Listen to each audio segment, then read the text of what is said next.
Thanks for joining us on Tuesday Live tonight. Omini Oden is my name. The Federal Executive Council, presided over by President Muhammadu Buhari, on 24th of June 2020 approved 2.3 trillion naira for the implementation of the Nigeria Economic Sustainability Plan. The fund is to respond to the threats of economic downturn induced by COVID-19 alongside the global meltdown reflecting on international commodities, including the oil market. The Economic Sustainability Fund is to principally address fiscal measures to enhance oil and non-oil government revenues and reduce non-essential spending, create financial stimulus package for the Nigerian economy, target specific measures to support the 36 states and the FCT, and achieve reduction of unemployment through support for medium and small-scale enterprises and the creation of jobs, among others. The economic framework is developed to work for the period of 12 months as a transit plan between economic recovery and growth plan of 2017 to 2020 and the new National Development Plan of 2021 to 2025. This is to stabilize the national economy, cushion the effects of COVID-19 and fast-track development by the report of the National Bureau of Statistics. Nigeria's gross domestic product dropped by 6.1%, which is the second lowest compared to other countries, a clear indication that the economy is steadily and gradually growing even with the global economic downturn. Tonight on NT Tuesday Live, we focus on the working of the economy under global challenges. But before we go into the program proper, here is a background report put together by Chimaobi Walter Naji. Since the first case of coronavirus was recorded on February 27th in Nigeria, a lot of burden has been placed on the economy due to the subsequent lockdown measures introduced by the federal government to forestall the looming economic meltdown. One of the measures introduced by the federal government is the injection of a 2.5 trillion naira economic stimulus package. The money domiciled at the CBN is geared towards stimulating real sector growth and develop engagements along production value chains. Out of the 2.5 trillion naira, 1.2 trillion naira is to be sourced as structured low-cost loans to individuals and businesses affected by the COVID-19 lockdown measures.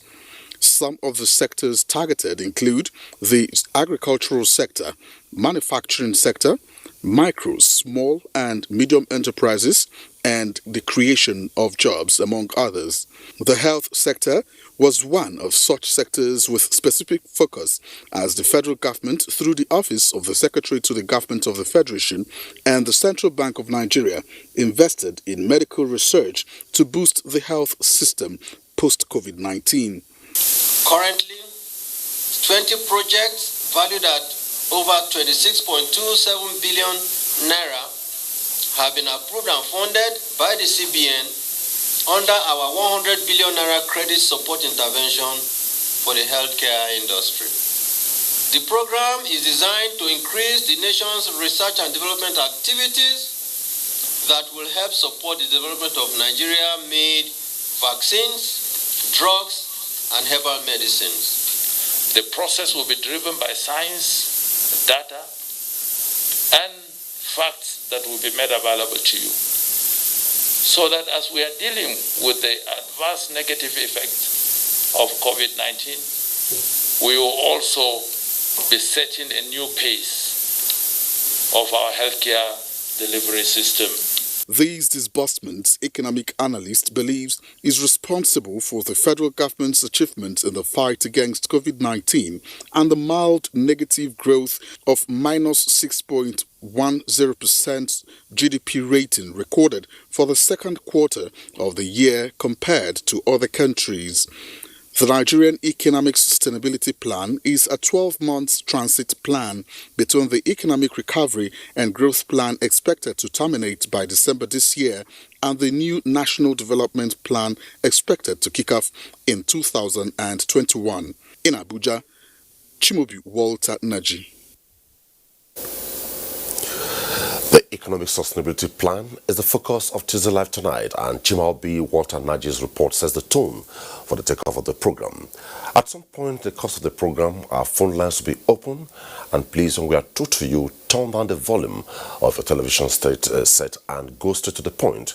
Don't rigmarole.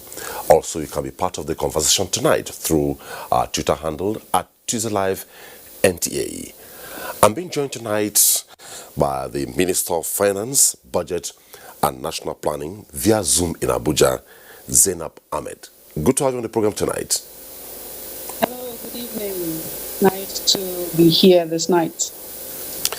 Also tonight on the program we have the Senior Special Assistant to the President on Public Affairs, Ajuri Ngalale.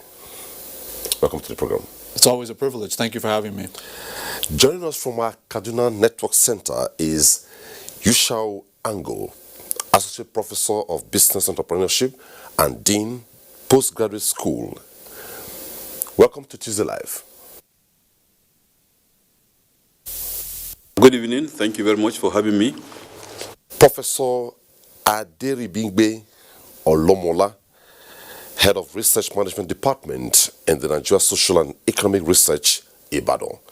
He has been part of the formulation of some economic and social policies of the federal government. Good to have you on the program tonight. Thank you very much. It's a pleasure to be here. Also, in the course of the program, we shall be bringing you reports dotting the landscape of the country, all to keep you abreast of what this whole stimulus plan is about for the nation's economy. Let's begin with the Minister of Finance. Could you please give us, in perspective, what this plan is all about? Well, thank you very much. This plan was designed to help support the economy to weather the storm of the double whammy that we have of the COVID-19 pandemic, as well as the crash in the crude oil price. While at the beginning, our initial focus was how to respond to the health crisis, how to revise our plans and cut down on non-essential expenditures so that we can free funds to apply to the health emergencies, we very quickly also were directed to start looking at how to stabilize the economy.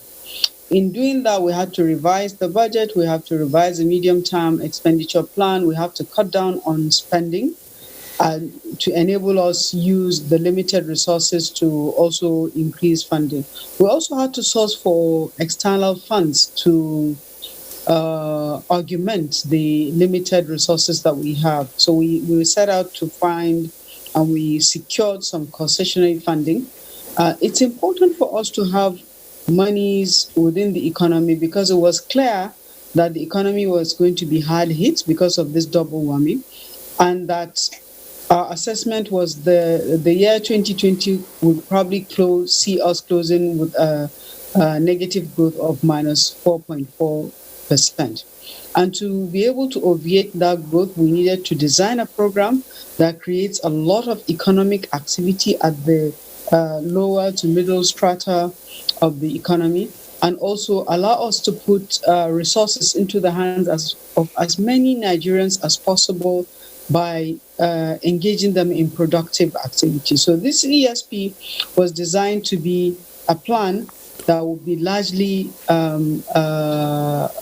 Nigeria-driven, using local resources, as much as possible, minimizing any foreign inputs, to create jobs in construction of roads, construction of houses, provision of funding to support micro and small enterprises so that their businesses can be revived and survive, and that they can retain jobs and also even be able to create new ones. So we have 5 major activities: construction of rural roads, construction of mass housing, funding for small, medium enterprises, the humanitarian interventions to help the poor and the very, very vulnerable, providing funds to through the CBN intervention to enable businesses that are most affected, like the aviation industry, transportation sector,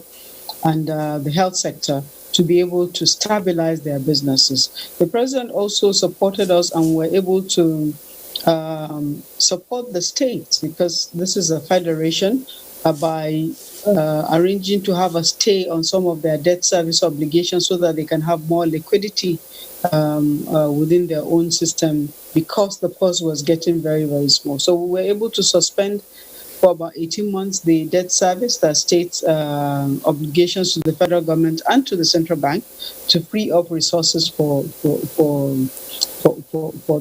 the states. This program is designed to be nationwide. It's the federal government designed the program, consulted with the states, consulted with the parliament, and also with a number of groups that made inputs into the process. The essence is that it will be a national program, and that the deployment, even though is being led by the federal government, but the implementation is at state level. For example, one of the projects is to have employment of 774,000 jobs. The choice of the people to do those jobs will be from the ward level to the local government level. So it won't be federal government that is making those choices. And the essence is to keep people within their community, to be able to do the jobs within their community, to minimize cost, but to create economic activity and help people step into productive activities that will eventually help the nation. And I think the measures we have taken have beginning to show positive results. The impact on the economy from the result of the just yesterday result that we released of the second quarter 2020 shows that the impact is minimal on Nigeria. If you look at what the impact has been in other economies in the US, UK, Europe, several countries of the world, is double digits, so over 20%. And even back here in Africa, South Africa's negative growth is projected to be anything between 20 to 50%. So the Nigerian economy has outperformed even our own assessment, has outperformed the assessment that has been made by the IMF and the World Bank. And our assessment was Q2 was going to be the worst quarter. Q3 will be better. We have released a lot of funds now within the economy for capital projects in the revised 2020 budget. We've released funds for the deployment of the economic sustainability plan. So we're seeing Q3 going to be better than Q2, and we are even hoping that by Q4 the result will be turning positive, but if not, at least by Q1 2021. Thank you so much. We'll come back to you for other perspectives as the program progresses. Now, let's go to Ajuri. Ajuri, we know this is a huge deployment, coordination of so many MDAs, so many sectors, both in the public and private sectors. Let's look at the agricultural portfolio. How is it going to run, or how is it running? Thank you so much. Well, as you know, there have been a very robust and strategic set of interventions in the agricultural sector even before COVID-19. This is essentially an opportunity for us as a nation, and certainly for President Muhammadu Buhari and his administration, to be able to deepen that work and really extend and expand the productive capacity of that sector on the nation's economy. Specifically speaking now, within the Nigeria Economic Sustainability Plan, you have a very robust kind of cooperation between the federal government and, of course, all state governments of the federation, irrespective of political affiliation, where all state governments have agreed to supply between 20,000 and 100,000 hectares of land from each state, which is, of course, extremely significant. At that point, we're then partnering with the private sector and all of that to ensure that we're able to do two major things. One is we clear the land, right? Essentially expanding the nation's base of cultivatable lands for production. And then we, after clearing the land, cultivate the land. But we're not just cultivating for the sake of cultivating or, providing jobs for the sake of providing jobs. We're actually targeting,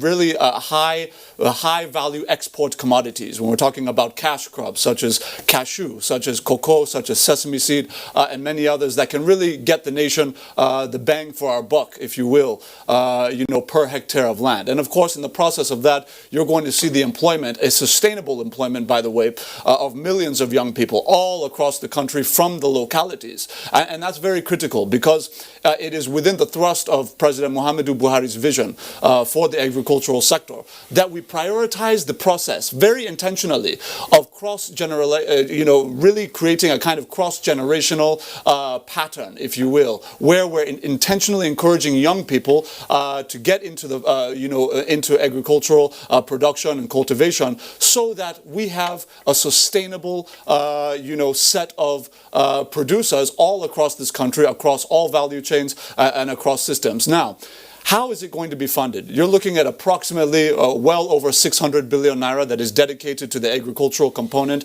of the economic sustainability plan. That's going to involve the massive distribution of essentially zero interest credit facilities to millions of farmers all across the country to be able to make life as easy on them as possible. But we're not just looking at it from the front end. We're also from the back end rather. We're also looking at it from the front end. Once they produce, what now happens to the harvest? So within this plan, you also have a very strategic set of inputs from the federal government, essentially allowing us to be positioned as off-takers of the produce, so that aside from just kind of exporting the produce, we're also off-taking it for the federal government's own strategic grain reserves. For example, we're going to be creating commodity exchanges to really facilitate the process of commercial transaction amongst the actors in the sector while they're producing. And then the last point I will make is we're also targeting rural farms within this plan, within other components of this plan, for rural electrification through mini-grids. So our farmers have consistently complained to us that the problem that they have found is that, yes, President Muhammadu Buhari has been fantastic in terms of supplying seedlings, supplying low-interest credit facilities, slashing the price of fertilizer in half after, of course, resuscitating over 31 fertilizer blending plants across the country. He's done all of that. But once we produce, the issue now is about how do we avoid post-harvest losses. And a big part of the post-harvest losses our farmers are suffering is as a result of inadequate power supply within the storage facilities. So they don't have 24-hour refrigeration capacity in their storage facilities, leading to a lot of spoiled goods. So this, economic sustainability plan envisages all of that and essentially says we're going to target rural farms with mini-grid systems so that they can have the kind of reliable and sustainable power supply that will allow them to maximize the gains from the produce that they're producing. Okay, let's leave it there. We'll go to other sectors. Let me go to Professor Yushau in Kaduna. Listening to the Minister of Finance read out the general principles and perspective to this plan, and also what the Senior Special Assistant just said, we talk about implementation. Within the ambit of implementation, what's your assessment so far? Well, I can see from the time the approval was given, a number of things have happened. That is with regards to monetary and fiscal policies, as regards the plan. There are some fiscal policies that are going along with the real sector policies which the minister mentioned and the SSA mentioned. Now, for example, the policy is that there will be deregulation of petroleum prices. That has happened.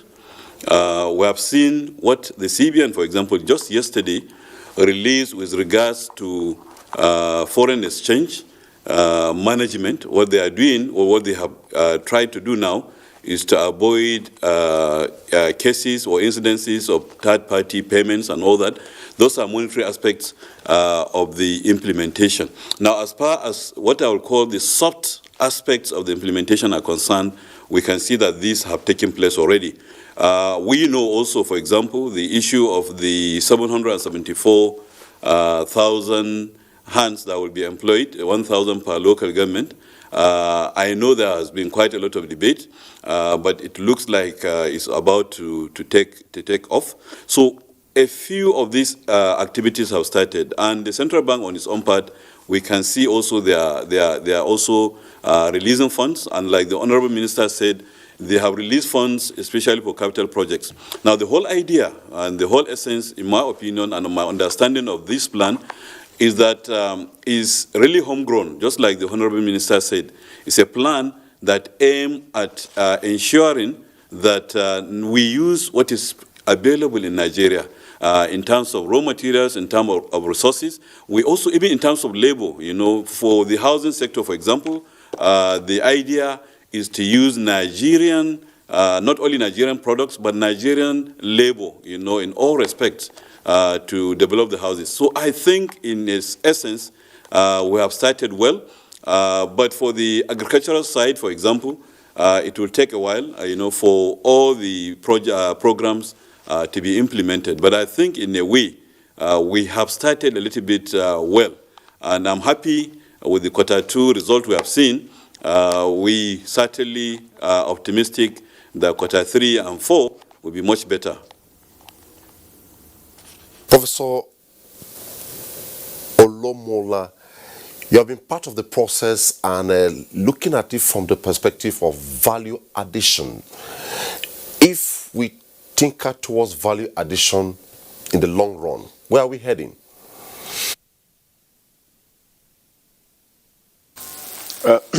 Well, thank you very much. There are many things to consider in the plan to generate the desired value addition.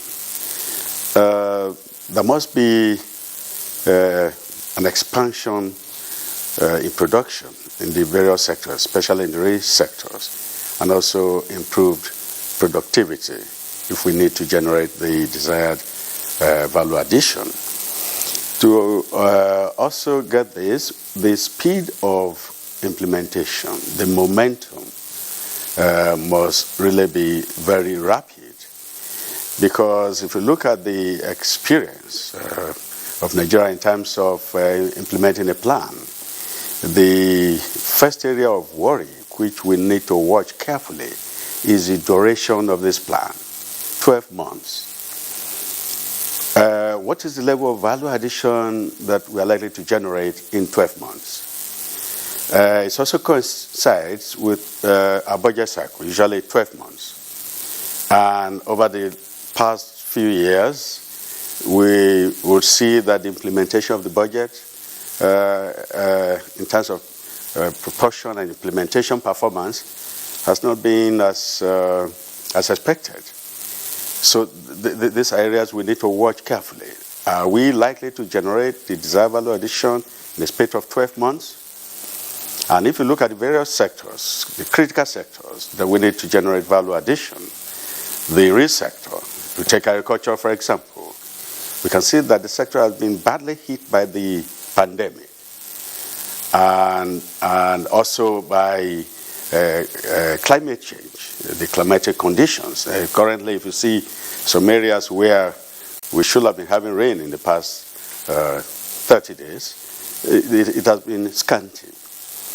And if you see even the implementation in the agricultural sector, where we also expect a lot of value addition with the number of value chains, commodities, large commodities that people depend on for livelihood and for employment, we need to speed up implementation to get the desired value addition.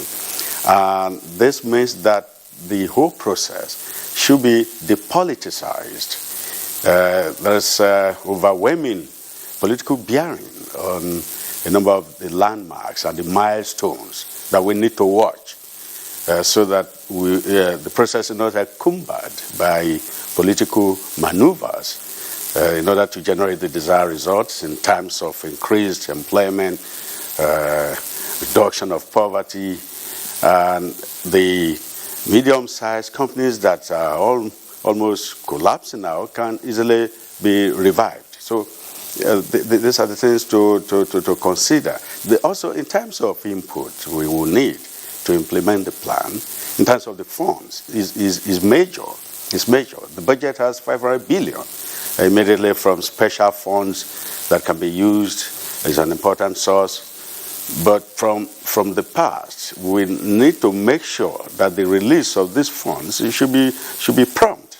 Because look at see the National Social Investment Plan was 500 billion. At the end of the day, after 2 or so years, we never went as far as we will expect in terms of the release of the funds, and then in order to generate the employment and the value added in various sectors. So this one we need to watch in terms of the release of funds, and all the agencies that are involved should work speedily. We need to work speedily because some of the things we need to do in some sectors are time-bound. Construction, production of mass houses, agricultural production, these are time-bound activities so that we don't miss the process. So this is very important. There's also foreign infusion in terms of the funds that we will need. We need about $7.013 billion dollars that we need to source from external sources, and this will have impact on the burden of borrowing that we are bearing. So we also need to watch all these from IMF, from World Bank, although some of them are soft loans, but then by the time we aggregate and accumulate, by the time we are leaving recession, we need to pay back, and so that we will not have a continuous cycle of recession in the nearest future. So we need to watch the level of borrowing that will enable us to generate the desired value added. The commodities that are involved, some of the sectors now, look at what is happening in the feed industry as a result of maize scarcity. Look at what is happening in poultry industry as a result of supply disruptions based on the effects of COVID. So we need to rehabilitate. The money for small businesses will need to be released as promptly as possible to enable these companies to be revived quickly, because that is number one objective under the plan, in order to resuscitate and prevent the collapse of companies, of firms. So some of them that are already badly affected, they need these funds to be released as quickly as possible. Then how do we also communicate this plan? The plan must be communicated to all the beneficiaries so that people know how to access the funds. And this is an important program now that is going on to enlighten the public and to make sure that they are aware that these opportunities are available. But we need to get this across to the beneficiaries clearly. We are doing something in the rural areas. Are the rural people, are they aware of this plan? Most of the farmers are in the rural areas. How do we communicate to them that opportunities are available? The agriculture for jobs and food is an important component of the plan. And most of the beneficiaries will be rural dwellers. We must make effort to get this plan communicated to many of them to make sure that they access available funds. There is interest-free loan for them, for almost 2 million farmers to be covered. But they need to be informed. Where do they get this loan? What are the conditions? So the communication network must be streamlined so that we get these opportunities to the doorsteps of the beneficiaries across the country. If we need to also generate value added, we need to look at the youth and women employment opportunities that are being created, 774,000 jobs. But the process had been almost been affected by political imbroglio over the last 2 months. So we need to move quickly, and also that to be involved in infrastructure programs and so on. What is going to be the extent of value addition in this? We need to make sure that we have firms, business firms. In fact, about 50 billion will be going into this. And the people that we engage will be just for 3 months or so, at which time we will not be sure whether we will we'll have probably get over most of these problems. Where do they go from there after 3 months? So we need to look at a way by which we involve the private sector. We'll come back to you. Let's do that for now. We'll come back to you. Now, back to the Minister of Finance. Professor Lomola has raised a lot of issues there, which I believe you heard clearly. Can we look at clearly. Beautiful, robust plan. Is it going to be matched with prompt release of funding? The professor raised the issue of two major issues. One is implementation. Second is the release of funds. For the implementation, I'd just like to speak a little bit about that. This economic sustainability plan was prepared by a cross-functional committee chaired by His Excellency the Vice President. We had about 7 ministers that are heading various sectors. So the implementation responsibility is given to the ministers to set up committees, cross-functional committees within their ministries to monitor and track this. And the Economic Sustainability Committee chaired by the Vice President is supposed to also render periodic reports on the performance of the plan. Of course, part of the key drivers for the performance of the plan is the release of funds. And we've already, like I said earlier, on started releasing funds. We have funds that have been earmarked and packed for this. And once the plan was approved, we now called on every MDA to give us a detailed implementation roadmap.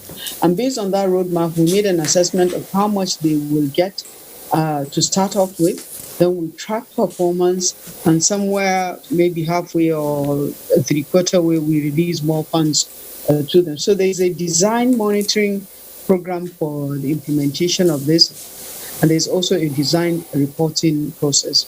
The release of funds is an important driver to achieve this, but you don't release funds just for the purpose of release funds. You release funds when agencies are ready to use those funds. So they must have already done their procurements. If they are going to buy items, they must have done their procurements and they need the money, then you provide it. You don't want to provide funds and it goes and sits in MDA's account, not being utilized, while some of these funds are actually borrowed funds, and you have other needs across the economy that you need to take care of.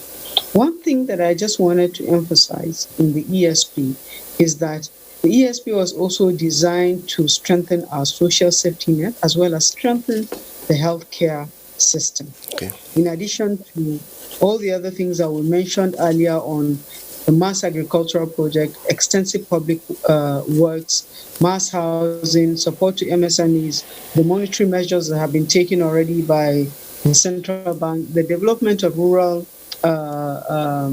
electrification, the mini grids that the SA mentioned. But I just want us to remember there's the major component of social safety net strengthening, because we are also targeting taking care of the poor and the vulnerable, and also the importance of strengthening the healthcare system. If there is any advantage that this COVID-19 has provided to us, is an opportunity that we are now taking advantage of to improve on our healthcare infrastructure across the whole country. Okay, if you're just joining us, the focus is an Economic Sustainability Fund. And if you can be part of the conversation tonight, our phone lines will soon be displayed on the screen. And also, you can be part of the conversation through our Twitter handle at TuesdayLiveNTA. We'll begin with some reports, and we shall be going to Lagos. After Lagos, we'll take the report from Port Harcourt. Afterward, we come back, take some tweets, and sustain the conversation. Stay with us. World economies, including Nigeria, while planning their capital and recurrent expenditure for 2020 fiscal year, never envisaged an outbreak of a novel disease that will suspend socio-economic activities for months. While this lasted, most nations were plunged into recession as some emerging markets struggled to survive. The situation also affected Africa's largest economy, Nigeria, in terms of sustaining its vibrant economic record. As a responsive government poised to revive its economy from further contraction due to the coronavirus pandemic, the federal government introduced a 2.3 trillion naira stimulus package to cushion the effect on some key sectors of the economy. It is a good development because we know that the economy has been locked down since March, and most of the operational facilities across the various sectors of the Nigerian economy are already down. So there is need for that stimulant, there is need for that rejuvenation, there is need for what will reawaken the entire economic space. With a breakdown which shows that 1.2 trillion naira will be sourced as structured low-cost loan as intervention from the Apex Bank as well as other institutions, and 344 billion naira from bilateral and external sources as stimulus package. The need for beneficiaries and some organized private sectors to fully implement the fund, economic analysts say, remains a panacea for further contraction. For the private sector institution that will benefit from this, one is coming at a concessionary rate of 5%. It goes with a moratorium of 1 year, which will give those borrowers the opportunity to build capacity and restore consumption. The funds will be mainly channeled towards MSMEs across several sectors of the economy. Our next report is coming from Port Harcourt.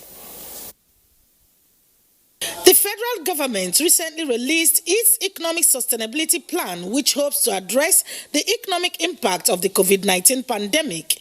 The one-year plan, which focuses on achieving mass employment and domestic production, is intended to enable the country reduce its dependency on importation and encourage homegrown innovations and products. The monetary stimulus package is also dealing with small and medium industrialists, with emphasis most affected by the pandemic and vulnerable segments of the population. America, which is the height of industrialization today, started with small and medium scale industries. If we want to develop, this money should be pumped into these areas. Make sure you have infrastructure, particularly electricity. Key players in the industry are of the view that a holistic approach involving members of the organized sector should be adopted by government to ensure the funds get to the appropriate quarters for optimum results. The impact in all the sectors, healthcare, creative industry, agriculture, will be enormous, and we encourage that the government should do that very effectively. Let the money reach to those that are supposed to get it, especially the artisans. While the state governments, non-governmental organizations, and corporate organizations have made impasse towards provision of palliatives in terms of food and medicals to vulnerable segments of the population, it is the opinion of keen observers that grants be made available to market men and women who lost their goods and fortunes as a result of closure of markets. If you go to some of the markets that are open, most of the stalls are still locked. So it is important to deal with the market union. It's important to deal with organizations like ours, the Small and Medium Scale Association. The people are hopeful that if the 2.3 trillion naira plan is effectively implemented, it will go a long way to revive the economy. Yes, let's begin this segment with the SSC during Galale. You heard the crux of the matter there. MSMEs. That's right. And one of the persons that said, if the money reaches to those who get it, then implementation is as good as done. So where is the place of MSMEs in all this? Thank you very much. They're at the heart of everything. President Muhammadu Buhari is probably, I would actually say, is the first Nigerian president who truly understands that it's not oil and gas, but MSMEs that will drive the future of the Nigerian economy. The ingenuity and the great work ethic that our people are known for, not just locally, but internationally.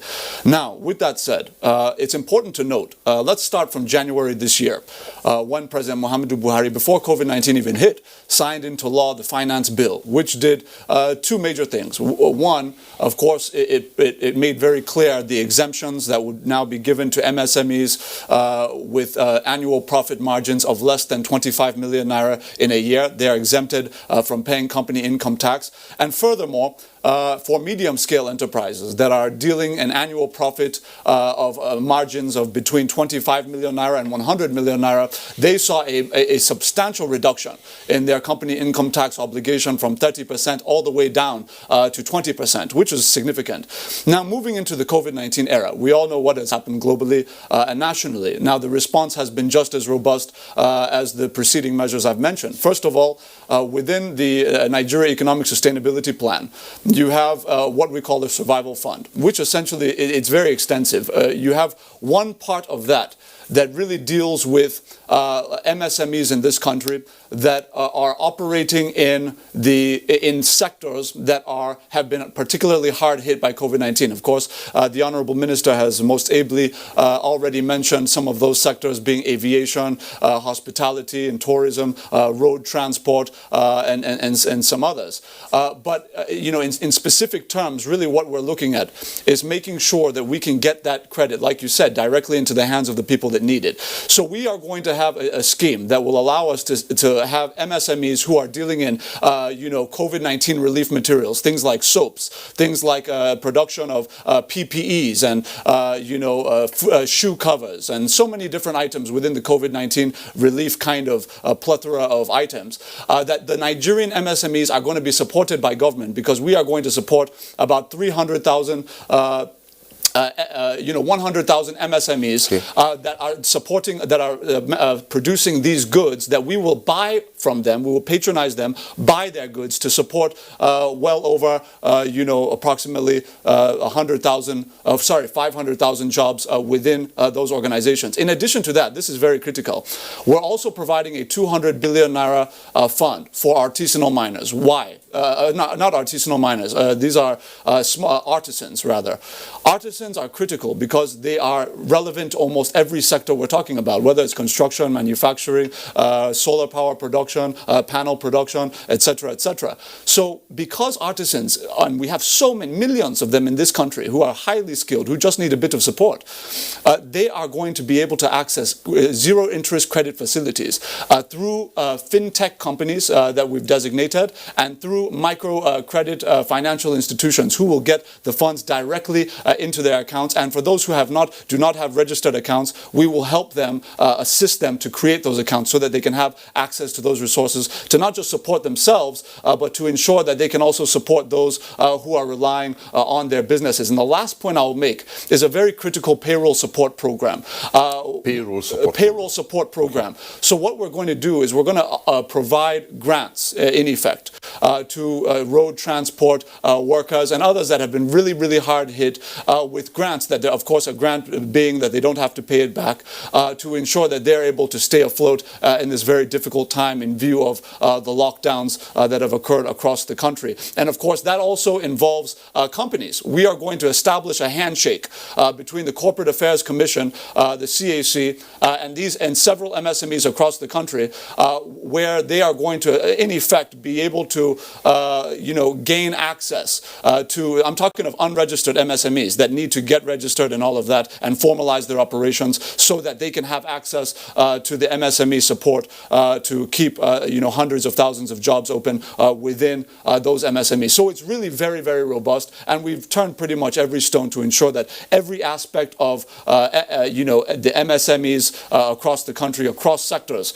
are being directly impacted by the scarce resources available to the nation through the Nigeria Economic Sustainability Plan. But before we go to Kaduna, let me just ask this. Mm-hmm. We have always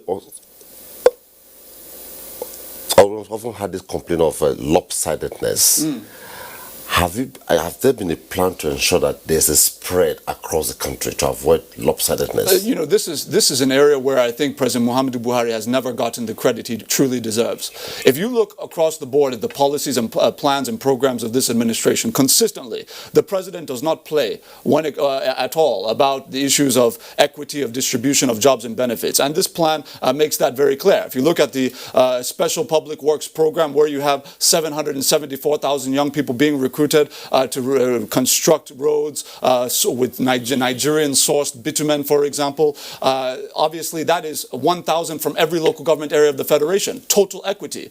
If you look at what's happening with the agricultural program, which I mentioned, 20 to 100,000 hectares of land from every state of the Federation covering localities. If you look at the housing program that the Honorable Minister ably mentioned as well, you're looking at, for approximately 300,000 houses all across this country spread by local government, meaning approximately 400 houses per local government of the area of the Federation, to ensure that the artisans, the carpenters, and all of the suppliers of the various items, from nails to locks to glass to cement, all of that everybody is having an equal share of the opportunities within this plan. If you go even to the solar panel system, the solar home system, where we are producing 5 million solar home systems over the next year within this plan, you're also looking at a spread across all states of the Federation. So really, whether it's MSME support, whether it's the expansion, as the Honorable Minister mentioned, of the social investment programs to add 1 million new households, approximately up to 15 million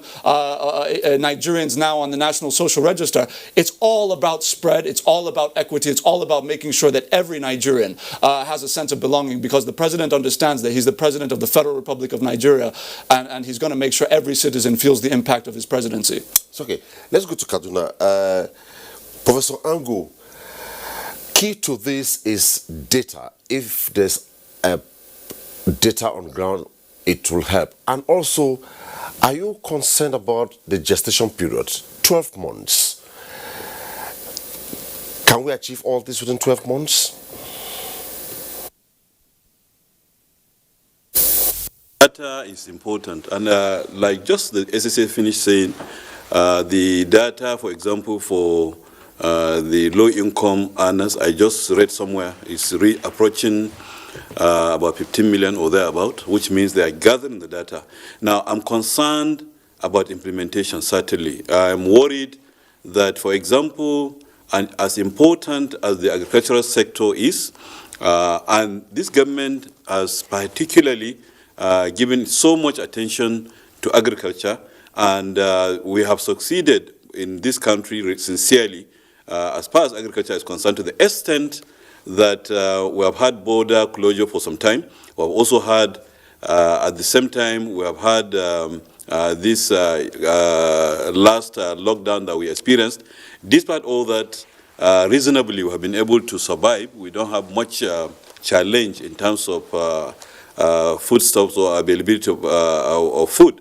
However, I'm concerned that this program came during in the middle of the season, that is the farming season. Now, of course, since it's a one-year program, I hope it will continue during the dry season and up to the next wet season that will start maybe around May or June next year. So to that extent, quite a number of the agricultural initiatives may not see light of the day until probably the next season. But that does not matter. But I'm worried also at the same time on the housing, for example. We're talking about 300, the largest such program ever envisaged, 400 houses per local government, and we have to find the space, the location. We have to finish this thing within 1 year.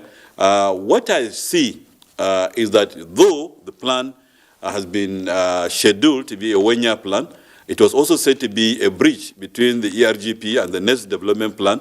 I have a feeling some of these things will probably flow into the next year. Not all of them may be finished within 1 year. It's quite a lot of programs. I like the fact that the respective, every assignment has been assigned to particular MDAs and to particular individuals, the ministers and whoever concerned. But despite that, I'm worried, I'm concerned that probably not all of what has been planned can be implemented within 1 year. I doubt if that can be achieved. But I want to see at least let's start the implementation, let's move on. And like the Honorable Minister said, you don't release money, you will not just release money for the sake of releasing money, you will only release money when the programs are ready, the procurement has been done, that is when they will release money. So I want to see everybody, serious about it, and let's see the implementation. But I doubt if 1 year will be enough to implement all of these programs. Okay, Professor Olomola, please, we'll come to you. Let me address some tweets targeted at the Minister of Finance. As soon as she addresses them, I'll come to you. Please just give us some time. To the Minister, a couple of tweets have come, some corroborating what you said, but one or two will require response. Let me begin from the last one, coming from Toby. It says, I like the way the Minister of Finance put it. Don't release funds anyhow. There are millions of jobless Nigerians out there. Don't allow some set of people take advantage of this plan to divert public funds. That's the reaction. The next one coming from David Omar. It says, the economic sustainability plan should be geared towards job creation and to encourage the small and medium-scale businesses. Let's make Nigeria a self-sufficient and productive country. That's the contribution. The next one says, it's coming from Wiyep. How well prepared is the typical Nigerian household for the coming shock of lost job and income, low unemployment, coupled with weak wage growth and rising income inequality? Which sectors of the economy are likely to recover the fastest, which could be the slowest? God bless Nigeria. And the last on this segment, it says, talking about economic sustainability, why is the government not buying up farm produce from the farmers for preservation as we did during the cocoa boom era, and so forestall post-harvest losses? Such would even help stabilize food prices and security. Let me allow you to react, Ma. Quite a number of interesting tweets that have been sent, but I just want to re-emphasize the point that has been made by Professor Ango on the issue of the timing of the plan. This plan is designed for 12 months, but it was designed to be a bridge between the ERGP that expires in 2020 and the new National Development Plan that we're working on now. So the new National Development Plan is taking along and this ESP plan, and he's right. We will not be able to complete 300,000 houses within this 12 months period. We're in the process of acquiring lands, making designs, and several other things that are associated with starting mass housing. And then the agricultural program also is not going to be finishing in 12 months. It will continue. So it is wet season now. It will spill into the dry season. Minister of Agriculture has reported that he has already registered and he has a database of 5 million farmers.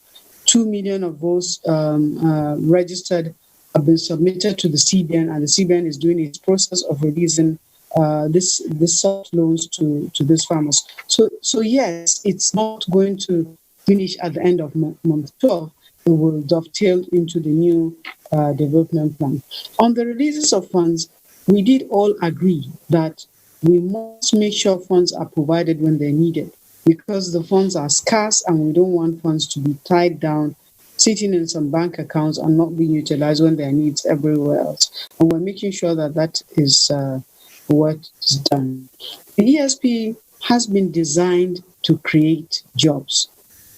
If you see the last unemployment numbers released by the National Bureau of Statistics, the unemployment numbers have been growing.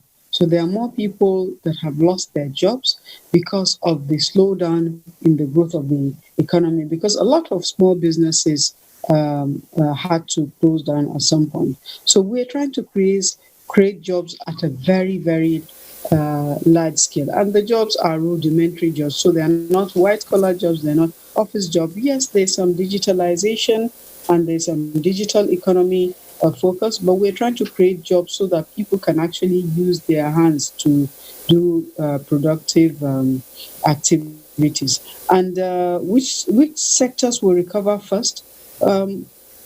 Mostly, in most times when the country goes into a slowdown, you find that the agricultural sector rebounds more quickly, and because more people are involved in agriculture, while the services sector is slower in catching up. But the good story we have this time is that even though the second quarter growth was negative, The services sector, that is the financial services and the telecom services, did not decline. In fact, they grew, which is not unexpected because everything now became, every meeting became virtual. People were now moving around. So telecommunication services was the main anchor for most of our activities. So we saw a great improvement in the telecom sector as well as in the financial services sector.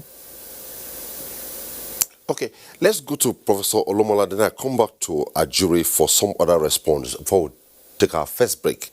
Professor Olomola, reacting from your end, taking through this tweet, it says, I hope the government would try to start thinking more on long-term planning by investing more for the country than spending much on consumption. How do you react to this?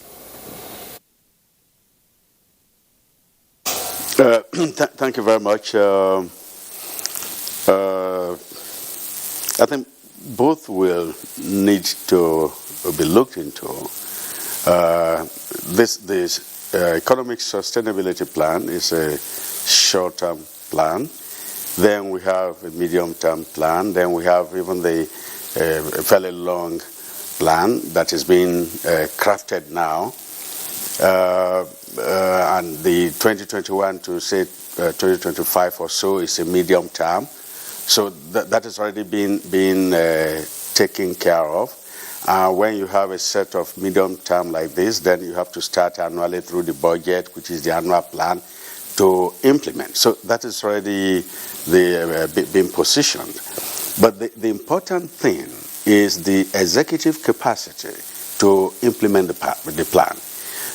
Money had to go out as quickly as possible, and that is why it's called stimulus. To stimulate what? To stimulate economic activities.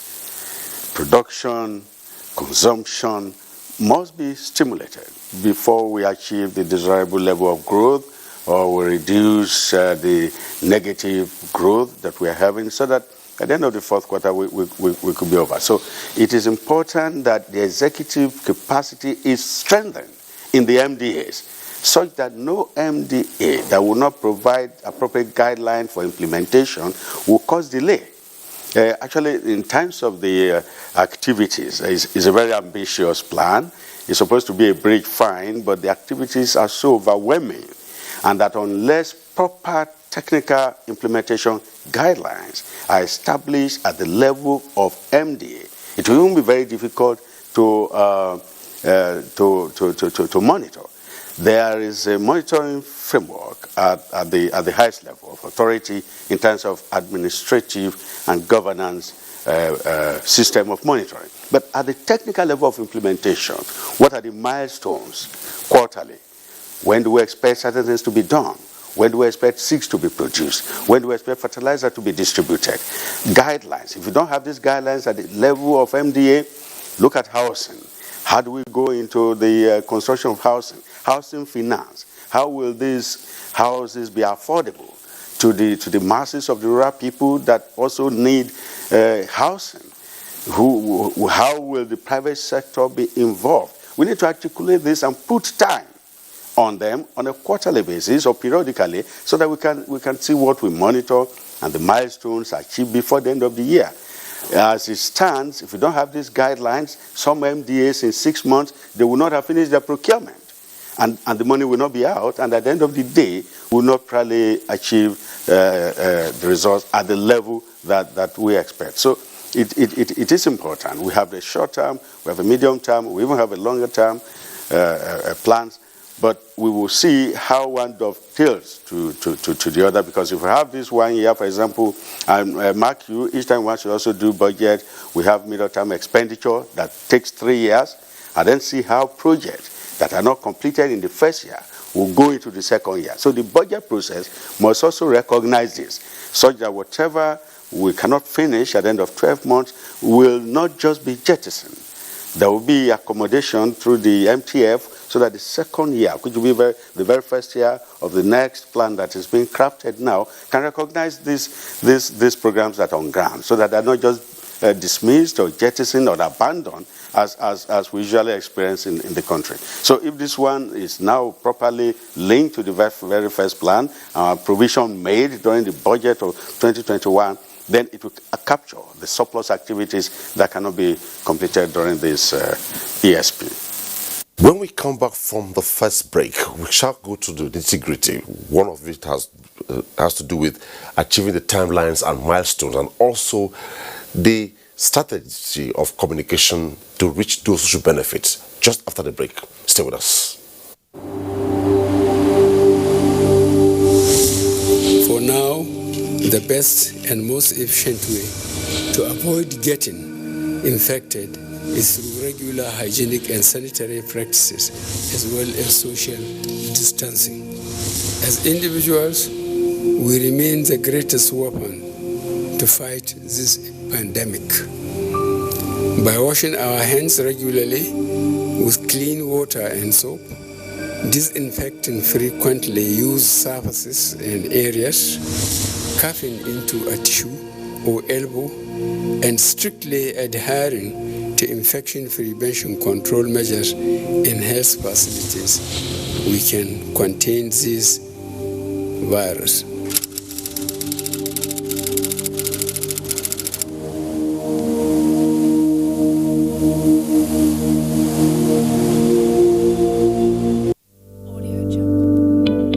Coronavirus is real. Steps to avoid this pandemic. Wash your hands regularly or sanitize your hands. Keep social and physical distancing. Avoid crowded places. Stay at home unless absolutely necessary. Don't touch your eyes, nose, or mouth if your hands are not clean. Avoid the spread of coronavirus. Coronavirus is real.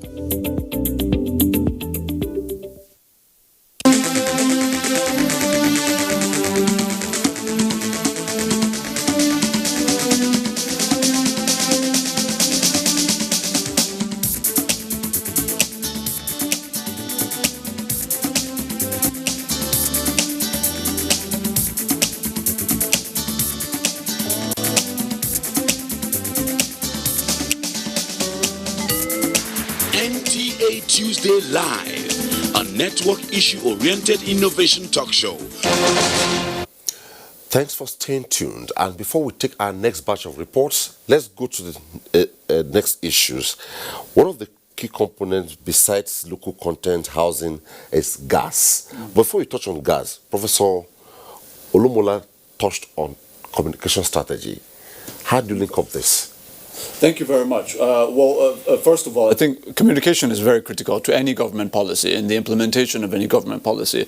That's something that certainly is prioritized by President Muhammadu Buhari and his administration. That's why we have avenues like this one to ensure that we're not just simply pouring out information on people's heads, but that we're also allowing them an opportunity to contribute, to ask questions, to press us on the implementation, making sure that all I's are dotted and all T's are crossed. So I think that the establishment of that national dialogue where our people are part and parcel of the implementation process is very critical. That's why we're on radio almost every day across the country, making sure that we have these dialogue-based engagement type of programs and all of that. So communication is very central, not just to this set of programs, but to the administration at large. Let me also say that in terms of gas, you're very correct in saying that it's absolutely strategic.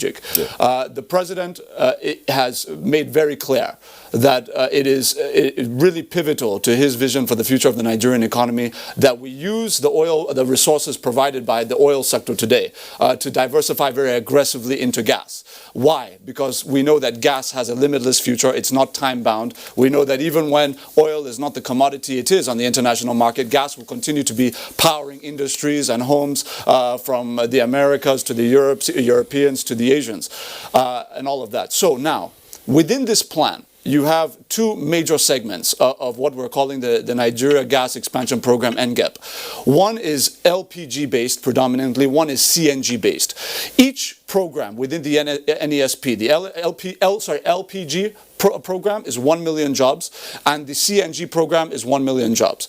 We want to, in effect, within this year, and then of course sustainably even beyond this year, as this economic sustainability plan really handshakes with the next plan that is 2021 to 2025 that's being developed, is within LPG, we have an opportunity to create 1 million jobs by supporting the manufacturing, the production of between 5 and 10 million LPG cooking cylinders to deepen penetration, to ensure that we can support the replacement of dirty fuels like coal, like kerosene, like diesel, with cleaner gas forms over the next few years. 30 million households, predominantly rural, is what we're focused on in terms of that conversion process into the widespread use of LPGs across the country. We're starting that with 12 pilot states across geopolitical zones of the country, and then of course we're going to leg up on top of that. Now, CNG is a very exciting prospect for us as an administration. Certainly the president is keenly interested in what happens here, because at a time in our nation's history when we have liberalized the downstream petroleum sector, and we know that PMS is now predominantly dictated, of course, by international oil price, market forces, and all of that, that we give our people a strategic, competitive, and affordable and efficient alternative. That is compressed natural gas, CNG. What we're going to do is we're going to incentivize the boosting, if you will, of domestic production with marginal field operators and others to really strategically reduce the amount of LNG that we're having to import. We're using our forex to import some of these products. We want to reduce that. We want to replace that with local production. So we're going to incentivize that production. That's part of the gas flare commercialization program. Then now, this is very important. For those who are using cars across this country, which is most of us, if we're not using cars, we're at least entering cars or Okada, one way or another, we're using automobile technology. Now, what we're going to do is we're going to establish, working with the private sector, CNG conversion plants, facilities, where you can take a car, whether it's a new car, whether it's a Tukumbo, whether it's Okada, you can take it there, convert your car from PMS dependent to CNG compliant. Because CNG is well known to be a fuel that is up to 50% cheaper than PMS per fill-up. And that is very, very important at a time when we need to bring that alternative, kind of competitive fuel source, not just for our people, but to bring down the cost of production at large for the development of the economy. And the last point I'll make very quickly is that as you move into CNG, it's not just a matter of ensuring that you're, having these CNG conversion points. It's also about ensuring that the supply is there. So we're going to be working with marketers like the NNPC to have CNG fill-up points in filling stations across the country, so that once you are CNG compliant, you're able to find CNG very accessibly all across the country. And all of this is going to boost the domestic use of Nigerian gas to maximize its impact on the Nigerian economy. Okay. Quickly, before we take the next batch of reports, I would love the minister to react to three key things quickly before we take the next batch of reports. The concern about timelines and milestones within this project, and where is the domiciliary in terms of the participation by states? How visible will they be? How do we see them? For instance, like Professor Olomola talked about the issue of communication. Where would the people at the state level locate where to start and know what to do at a particular time? Thank you very much. Let me say that Oya had spoken about the issue of implementation plans, and that each sector MDA. Sorry, we'll come back to the minister. The audio is, but I thought we'll fix it up after the report. We'll come back to you, madam. Please bear with us. Now we'll take the report from Jigawa State. Records by the National Bureau of Statistics indicate that agriculture contributed 21.96% to Nigeria's GDP in the first quarter of the year 2020, occasioned by a severe impact of COVID-19.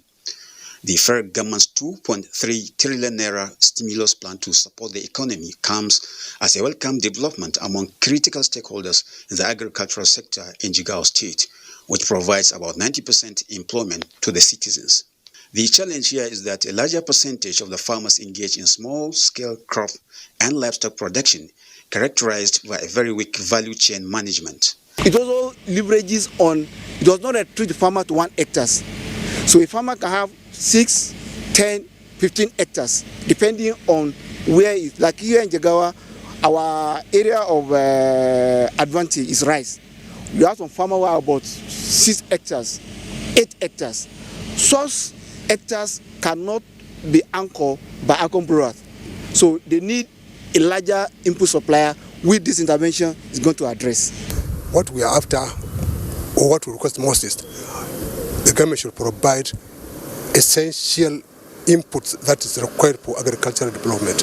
Moreover, a reliable farmers database compiled by the government and reputable indigenous non-governmental organizations working closely with the farming clusters gives Jigawa a leverage over other states in the smooth implementation of the policy in the face of the coronavirus pandemic. Some of the farmers describe the intervention as timely. Coronavirus has really disrupted farming activities. Anyway, we are happy that the federal government is coming to salvage the sector. We are glad with government effort in providing fertilizer and other inputs. With a vast fertile arable land suitable for the production of rice, sorghum, soybean and maize, among other tropical crops for domestic consumption and export, farmers in Jigawa State appear willing and ready to key into the government's initiative and give their contributions to fast-track national development.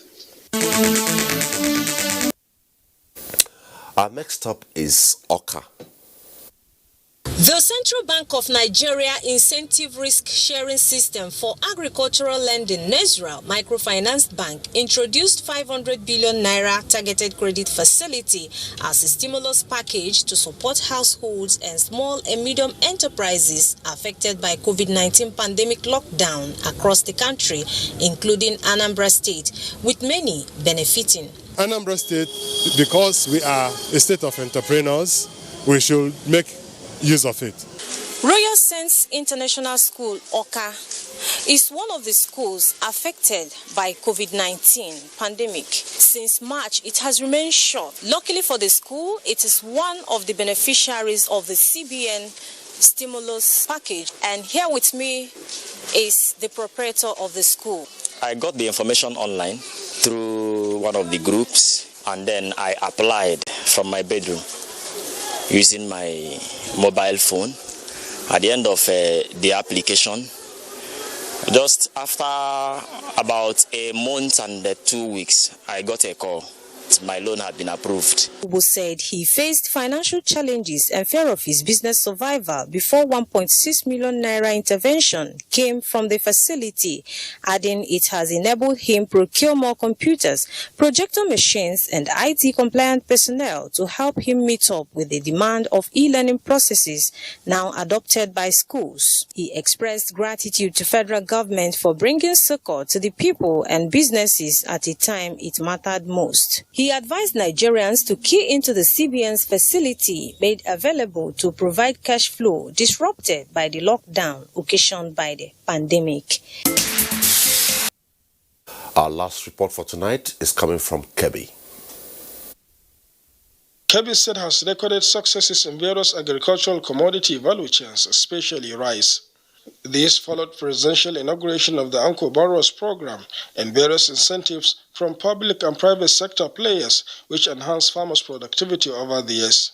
The feat facilitated increase in the processing and packaging of such commodities, which resulted into the establishment of a number of factories in the state. The Economic Stimulus Fund will therefore facilitate optimal utilization of this drive for employment generation and wealth creation. It will encourage more people into farming. Kebbi in particular, has been in the limelight for agricultural revolution. I hope Kebbi State being the forefront in the agricultural sector and economy to now, will our farmers and the state government and all the stakeholders will take advantage of this, initiative by the federal government. Farmers are therefore expected to produce more, while processors and marketers are expected to exploit the availability of these commodities in running and expanding their industries. We want to move to value addition because that is the target the Kebbi State government has for now. We all know we can make oil, make biscuits, so many other byproducts from rice that we do produce. The wheat, we have several hectares of land that we also grow a lot of wheat in the state. So there are so many areas that such funds can be utilized. Given the experience, the right mindset of farmers and the investors' interest, the stimulus according to the stakeholders is expected to consolidate Nigeria's gains in the agricultural sector. That's our last report for tonight, and I believe the audio from the end of the Minister of Finance is okay now. Let's go back to her for our response. Well, I hope you can hear me now. The issues that you raised had to do, one, with timelines and milestones, and well, the audio is still a challenge. I believe they fix it through, and I will come to you. Please just bear with us. And let me quickly go to Professor Ango. Professor Ango, yes, relatedly, let's look at it from the point of implementation again. States and the federal. Harmony. If there's no harmony, what happens? If there's harmony, what happens? At least in terms of expectation, the committee chaired by His Excellency, the Vice President, had carried along the governors, as stated earlier, and as stated also on the plan. So in terms of that, that is expected. However, we have seen before where the federal government tried or attempted to bring in the states, and some of them refused to cooperate with regards to the cattle Ruga system. That is a system whereby instead of the cattle farmers are allowed to roam around, they are kept in certain locations called Ruga. So that was actually the government tried to get the buy-in of all the state governments, and some of them refused. Now, in this regard, so far, we have not received any resistance. We have not heard of any resistance. So we expect and we hope that the state governments will cooperate with the federal government in this regard so as not to miss out. And I'm sure if any state government should refuse to cooperate, that state will just actually miss out, because that means the project will be implemented in states that cooperate. We have seen this, like for example, in the housing program, during the 1979 to 1983 era. It was a major policy of the then government of MPN to build houses, across the states. But then some states refused to give out lands. So if that should happen with any state, I believe the government will continue with those states that cooperate. We hope, in this case, that the states will cooperate with the federal government. So at least steps have been taken to bring it, to buy their, to have their buy-in, for this particular project. So we hope it happens. If it doesn't happen, I hope government will continue with those states that are ready and able to cooperate so that we move on. Can you also, still on you, Professor Ango, can you also speak to political maneuvering? How do we stem this? It's a difficult one. We have seen it also with regards to the 774,000 jobs. Government have tried, this particular government have tried when they came in. At least we have seen in some of their policies, like for example, the N-Power, where you don't have to know anybody, you apply and you get employed under the scheme.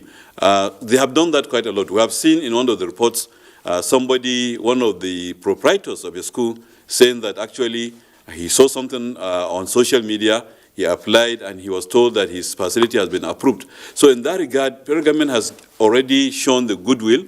They have shown utmost good faith. They have shown that they are serious about this thing. So there is no problem with that. But however, there is going to be challenge, politically, in two ways. One, it could be across parties, or it might be even within the same parties. We have seen what happened with the national legislature when they were trying to hijack some of the one of the programs because why they are under pressure from their constituents, each one of them, pushing him or her to get jobs for them. I believe that is why possibly they are under so much pressure. But I hope, given the scheme and the implementation that agenda that has been put in place, that will avoid or will try as much as possible to avoid the political issues and face the problems squarely and implement it so that our economy will be better for it. Okay, let's try our luck again with the minister. We just hope the audio is true now. All right, Minister, can you hear me now? Yes, I can hear you very clearly. Okay. But let me start with, let me take some tweets so I can maybe react to them. We are so sorry for the audio challenges tonight. It's coming from Buba Yaza. I'm told by the engineers it's actually a network challenge, not from us here. I'm a Beneseed and sunflower farmer, and it is capital intensive. Insecurities in Kaduna denied us farming, having invested heavily on it, just to find out that the farm cannot be accessible. For me to come on board, I need 3 million naira, but possibility of such may be difficult with such a development. The next one says, Honorable Minister, how do the government intend to carry out this plan without partnership from the private sector? And how do the various agencies intend to reach out to the less privileged and the masses at large to revamp the economy? And the last one says, it's coming from Ugochukwu, economic sustainability plan by the federal government of Nigeria is a very fine initiative to revive the Nigerian economy that have to be hit by the COVID-19 pandemic. But my question is, what measures are put in place to control prices of essential commodities that affect directly an average Nigerian citizen? Let's hear you, ma. Well, thank you very much. Let me start with the point that has been raised. It is true in our state of Kaduna, insecurity has affected quite a number of farmers and hindered their ability to farm their land. And he said that how can you need 3 million? What you need to do is to apply, just like was shown in the message in, I think it's Anambra State. You just apply online to one of the CBN intervention programs. Will be a loan, low-cost loan in some cases. If your business is agri, it will even be an interest-free loan, and then you can now restore your business. On partnership with the private sector, the ERGP, the Economic Sustainability Plan, is hinged around the lines of the philosophy of partnering with the private sector. So some of the major projects, like especially the mass housing project, is meant to be fully undertaken by the private sector.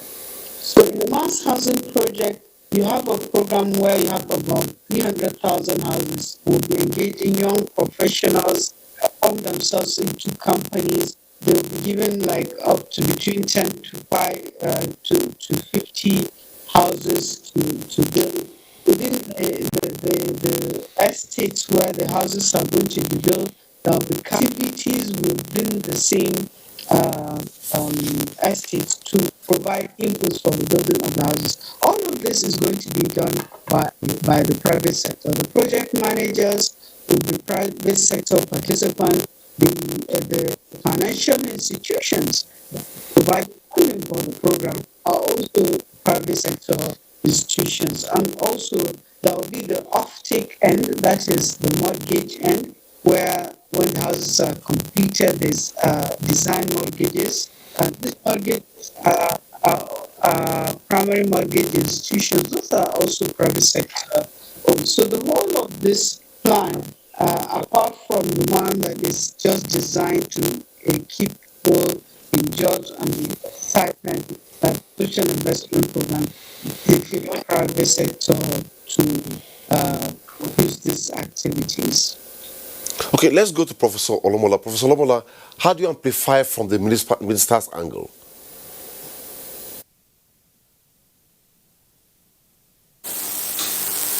Come again, please. Angle. Okay, Professor Olomola, if you can hear me, I just said, from what the minister just said, how do you amplify from here? Thank you very much. Thank you very much. I got your point. I think we should begin to look at some factors that will enable us to achieve our goals under this plan. I think generally the economic impact of our plans have been overburdened by the weight of politics. And one thing that we need to consider in this plan is the kind of reform that we require in terms of remuneration of political office holders. This plan places emphasis on reducing expenditure on non-essential services. And there are two reforms that we should focus on right away if we are to achieve this. The first one is to look at the Oronsai report that the government has promised that is going to implement and to expedite action in fine-tuning and streamlining some of the recommendations that have been taken by event, so that quickly we can have a streamlined bureaucracy and the overlapping responsibilities across the MDAs that are supposed to implement this plan will be looked into. And in terms of governance sides and remuneration of public officers, we want to see that productivity is improved, value addition is improved, and then we have to remunerate those who are contributing to this growth according to the value of their productivity, according to the value of their marginal productivity. But if you look at the political system, if you look at the size of the budget that is going to service political office holders, that is why we are not making any headway in terms of economic growth. Political weight is placed on employment opportunities to ensure that we do not have competent hands to even do the job. And if we don't have competent hands, we cannot generate the desired level of productivity.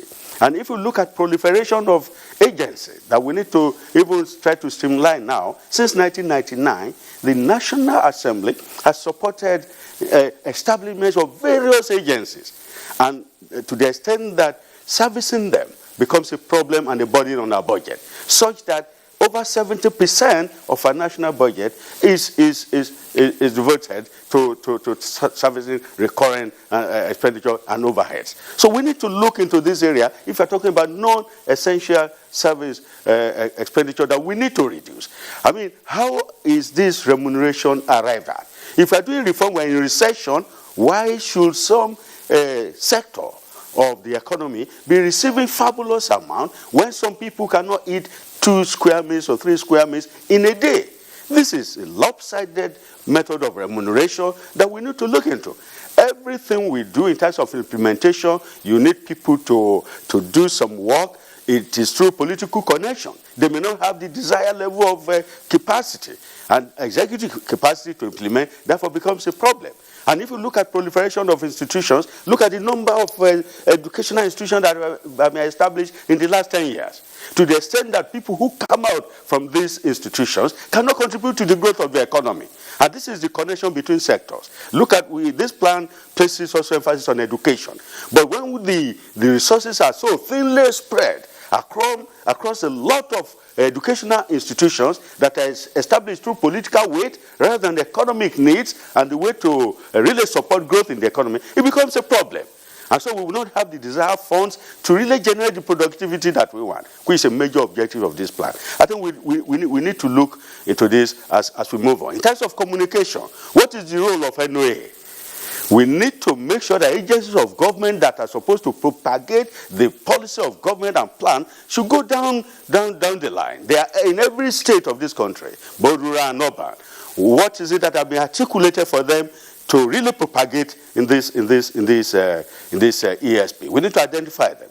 In terms of the agricultural sector, the extension system in agriculture that is supposed to be strengthened so that they can inform the rural dwellers, the farmers that we say are going to be connected with jobs and food and so on. Some of them don't have the information. And some of them don't have the knowledge to produce what will really give us the kind of food that we need.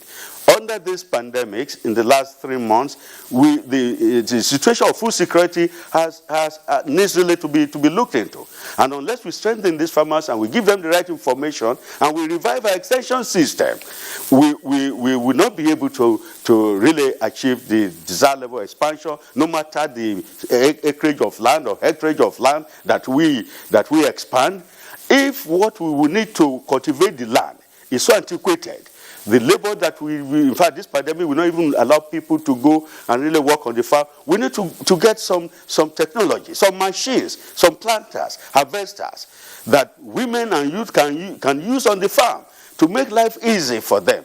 This should really form part of the equipment. We have to spend some of this money. We have 364 billion under this plan for the agriculture for jobs and food program. Part of this should be used to get modern equipment. And by the time you use Nigerian companies that are fabricating and producing small and suitable, adaptable equipment to mechanize our agriculture, then we improve productivity. Then we can also boost production to the extent that we can even export, so that we unlink from the oil sector and really diversify in the true sense of it our economic base, so that we can create jobs, we can feed our country, and we can grow economy, and then we can quickly jump out of this recession. I'll come back to you for that perspective. Well, Prof raised serious concerns, the wastages in government, proliferation of agencies. How do you react to this? Well, first of all, there's no doubt that there's absolute truth to the professor's comments as it relates to, the high rate of recurrent expenditure and obviously expenditure on highest levels of government in this country. The challenge has always been, the sustainable solution to that challenge has to do with constitutional amendment. So, for example, much of the complaint around this issue generally tends to be targeted at the National Assembly. That's usually where people target their ire in this regard, saying that why do we need a House of Representatives and a Senate? Maybe we only need one chamber, and all of that and all of that. The challenge is when you're looking at how you're going to make some of these changes, it requires a constitutional amendment that involves the input and approval of some of the very public office holders who are currently engaged by these institutions. That makes it quite tricky.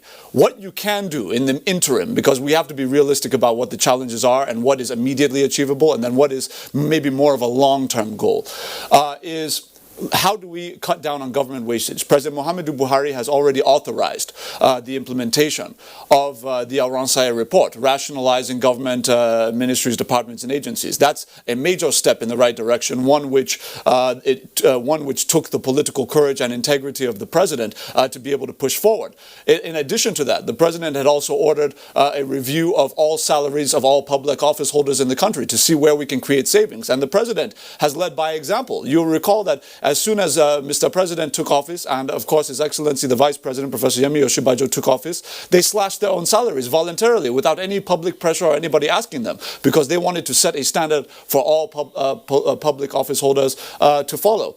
Now, with that said, wastage is something that has to be dealt with in those two phases, immediate term and long term. Now, the issue of how we prioritize our spending, because he touched on that. Everybody wants to have a budget that is 80% capital and 20% recurrent, for example. Some states come out and they boast and say, look at our budget. We're doing 70% capital, 30% recurrent. What those states will not tell you, compared to the federal government, is that the states are not employing the armed forces. They're not employing the Navy, the Army, and of course, the Air Force, the Nigerian police force, the federal civil service, and the list goes on. Teachers, doctors, etc. The federal government is employing all of these very critical members of the public service. Now, in addition to that, you're also looking at how you can reshape that trajectory from recurrent to capital, given the scarcity of resources. So what has President Muhammadu Buhari's administration done? Very diligently over the course of the last 5 years. We went from a situation where in 2015, after 55 years of independence, the best we could do was 13 million Nigerian taxpayers. 13 million taxpayers. The president, in just 5 years, has been able to almost triple that number with about 35 million taxpayers just a few years later. This is how you create sustainable revenue generation that will eventually wean you out of a situation where you have to borrow to fund your budgets. But even with that, the focus on capital expenditure, I want to get to the point he made about agricultural mechanization. Quickly. Yes, absolutely. Okay. Is that those funds have to be targeted. We have seen an unprecedented level of budget implementation this year. Why? Some people have said, oh, well, look at the Economic and Recovery and Growth Plan, ERGP, that they said there are some inadequacies in terms of implementation. I often remind people when we're just having private conversations, I'm just saying it on television today, that when we were implementing the Economic Recovery and Growth Plan, we were dealing with an 8th National Assembly, whose, some of the politicians in which decided that it was within their narrow political interest to deliberately defund certain critical infrastructure and social investment capital expenditures in order to hinder the president's re-election prospects. My point is that within the Economic Sustainability Plan, we're working with a 9th Assembly that has proven through deeds with the regularization of the budget calendar from January to December, with the Deep Offshore Amendment, with the Finance Bill enactment, with the Kama Amendment enactment, all of these various measures that have been put in place in a very short period of time, that they're ready to do what is right in the interest of the country and not in the interest of a few individuals. And our people should expect that the Petroleum Industry Bill will be soon to follow. Okay, let's go back to the minister. We just hope the audio has stabilized now. Honourable Minister, before I throw my question to you, let me allow you to react to this tweet coming from Kisto for Real. It says, my question is related to the housing development. It is obvious that the private sector are profit-driven. When plan is in place to make sure masses are not left out of the mercy of the private developers, that is making good and truly affordable houses affordable. How do you react to it before we go to that segment with you? Well, you can't eat your cake and have it. You can't want to revive the economy and not give the private sector to work with government. Simply put, government is not in a position to use direct labor to build 300,000 houses. What we've done is to design the program such that these houses are built by small businesses, youths, young people that have formed themselves into small businesses. They're giving these houses to and also projects. So the benefit is beyond the cost. We are also providing some standards. So the states are contributing the land, so that reduces the cost. We are also providing low-cost financing to the developers, so that reduces the cost. The input that produced on the land itself, that reduces the cost. We have standard designs that reduces. So we're doing it, and therefore lower cost, and that even though the cost is low, that the standard will still be a good standard for Nigerians to live in. Well, Honourable Minister, we'll come back to you. We'll come back to you, but we are trying to resolve the audio challenge here. We'll come back to you so that is done. Let me go to Professor Ango. Professor Ango, as much as we don't have much of the time to go, could you please quickly react to that last tweet to amplify what the minister said, please? Well, the minister, what she said basically, which I agree with, is that they are involving the private sector. There is a lot of cost saving in the sense that the land is provided by the state, There is a common design. The loan that will be given will be of low interest rate and all that. Now, having said this, I believe what is important, because what we are trying to do is to stimulate the economy. Now, in stimulating the economy, what is important is that jobs will be available at the grassroots level. We are taking 400 houses in each local government to be developed by artisans that are from there. Somebody who will provide, people who will provide the blocks, the cement, the sand and everything. The masons will be from there. So it's going to encourage and develop the local economies of these sectors. And that is what matters. What we are trying to see and what I hope, and I believe that is the intention, and that is what is happening, is that at the end of it all, we will stimulate the economy to the extent that we are buying, we are patronizing, we are encouraging in every sense possible products made in Nigeria and services and provided by Nigerians. And I hope if we continue in this spirit, then the economy will be stimulated, there will be growth in the economy, and then we move on. And I'm also hoping that there will be, like I said earlier, the ESP whatever will come after the economic sustainability plan will borrow from it and continue to patronize Nigerian products. The medium-term plan that will come up should continue to patronize, encourage patronage of Nigerian products, so that whatever we can produce, we use. Whatever we have, we don't import, so that we don't provide jobs for other economies, as it is. Okay, let's go to Professor Olomola. Professor Olomola, key to this is the end result. If it is followed faithfully, consistently, let's look at where we'll be in terms of local content and maybe return on investment, maybe in the next 2 years. Very much. We need to pay attention to this. Local content, is a policy of government recently in the last 2 weeks that has been emphasized in terms of whatever investment that is coming to the country, the local content should be emphasized. This will boost employment, improve capacity in various sectors, so that we can also improve productivity and then talk about economic growth. So this is very important. But one thing that is critical to the achievement of this is the need for political sustainability plan. The political system we have will not allow returns to investment to be realized. Never. For example, we are going to have national infrastructure program that's going to be implemented by the federal government. Then we have what we call constituency project.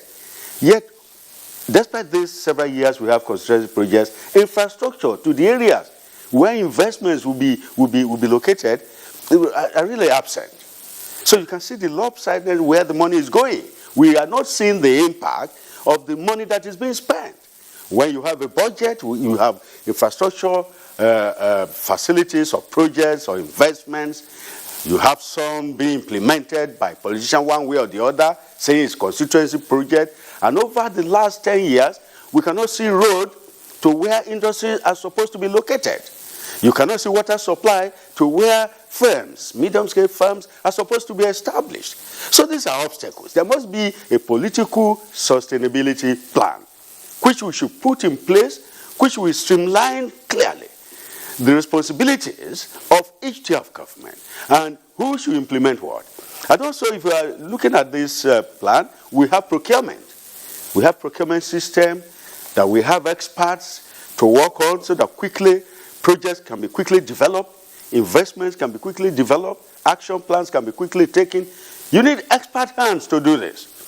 And we should not allow the money, when the money goes, investment cannot be planned, cannot be fully developed before the end of the cycle of the project, then where are we going to get the impact? So we need to look into this and streamline. And this is where technical monitoring is important. There's monitoring in terms of intergovernmental relationships, which is required. For example, land.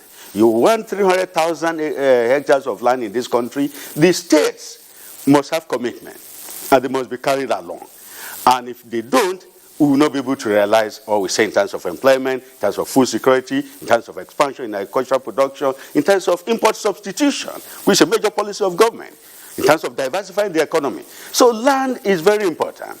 And the states are the custodian of this land we want to use. So there must be support by all state governments. The Governors Forum must come together, depoliticize this plan, and make land available as an economic factor that we need to consider so that we can, even investment will not take place in the air. It's going to be on land. Most of this will be on land. And the governors are in charge. So that support really must be obtained, must be secured. There must be synergy and cooperation in our federation and federalism so that we can achieve economic growth. This is very important. There must be political sustainability plan. And in the next 3 or 4 years, I will expect another election. If we don't have political sustainability plan, we will not grow. And we will not achieve all our targets, even of the plan. In terms of what goes, what is the cost of governance, what is the clear responsibility of each tier of government, so that we can move. The procurement system also needs reform, so that we can easily, some departments cannot finish preparing their programs before the whole budget year runs out. And each year, until very recently, 2 years ago, that we come to the January-December budget calendar and cycle, every year we have to postpone. We have to have 18 months that makes our budget here in Nigeria until this administration has corrected that. We must make sure we don't plunge back to that, so that these 12 months we have specified for this plan is actually 12 months. The milestones specifically really defined, well-defined, technically defined, the expenditure defined, and the investment preparation, the procurement and all these things we need to do. If we need to get private sector involved to help the MDAs to prepare this, we should get them. We should get them. And this is where we talk about even productivity of the people who are to implement the plan. What is the level of productivity? What is the capacity in those MDAs to enable them to generate the desired skill that will enable them to prepare this on time? If MDA spends 6 months preparing budgets, preparing programs, preparing investments, when will the investors come and really get something on the ground? These are things that government needs to look at so that we can achieve the desired objectives of this ESP. We'll come back to you for conclusion. Now, Prof has raised a couple of issues. I would just hope that before the end of the program, the signal strength with the Minister of Finance will be restored. Well, it's just beyond our control here. Yeah. How do you respond to that quickly? Well, first of all, absolutely. The last point about wastages, it's important to note that when we revised the 2020 budget, you recall it went under a revision process, removed all sorts of different things, from constituency projects to liaison offices, guest houses, all these kinds of repeated transactions on laptops and printers and all of these things. We removed so much to be able to free up space to ensure that our capital expenditure is truly on what is going to impact the lives of our people and all of that as it relates to the economic sustainability plan. Now, earlier on, the distinguished professor made a point about agricultural mechanization. It's extremely important to note that when we talk about mechanization, it has already moved into a very, very critical phase of implementation. The Green Imperative, a $1.3 billion deal with the Brazilian government and the federal government of Nigeria, has been ratified by the Federal Executive Council, right? We're moving into implementation. What that is going to involve is the establishment of 780 mechanization centers across all local government areas of the Federation, where we're going to be employing 5 million young people who are going to be manufacturing, assembling, distributing, and most importantly, maintaining tractors and other agricultural mechanical equipment that will obviously improve not just the levels of production in terms of quantum and quantity, but also improve the quality of the production, and all of that. That's a major part of it. And then in addition to this, within the 780 centers, it's important to note that 632 of them are for what I mentioned, assembly for production of the instruments. But 148, the remaining 148, are for agro-processing.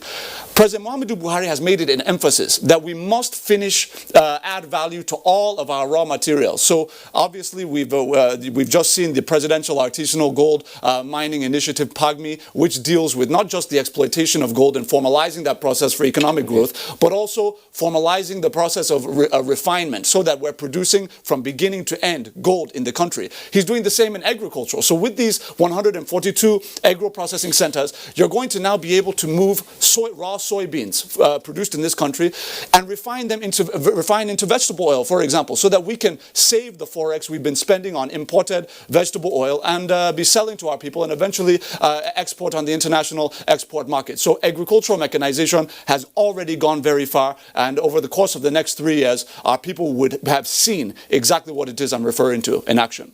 Okay, let's go to Professor Ango. Professor Ango, as much as we are wrapping up, what are your concluding thoughts before we go?